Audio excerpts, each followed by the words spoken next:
Feet elevated hip thrust is a great hamstring exercise. It's really underutilized a lot of the time. So we want to keep our core nice and tight. We've got our legs up on something that allows us to have about 90-degree bend at the hip and the knee. Not too high, not too low. There's a fair bit of a Goldilocks zone there.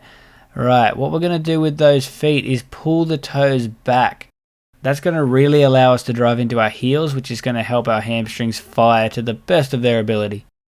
The entire time that we are doing our hip thrust, we're keeping our core on really tight and really squeezing the glutes as well. You can see at the top of each rep here that I'm not forcing the range of motion, because if I really tried to kick my hips further through, I could, but I would also be losing the core, or that tension through the midsection there. We're going to kick one leg off here for a visual representation. We don't want to push straight down like this.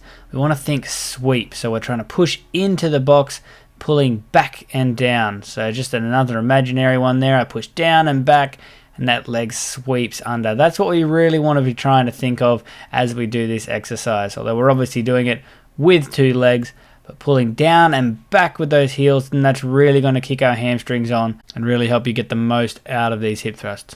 So you can vary the tempo up a fair bit with these. You always want to be controlled on the way down.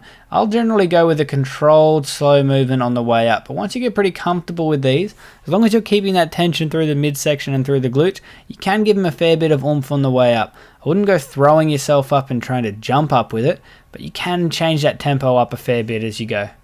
And I did speak of that Goldilocks zone there, but if you can't quite do it with your feet up this high, go a little bit lower with it. That is okay if we're still learning and developing the movement. That is the feet elevated hip thrust.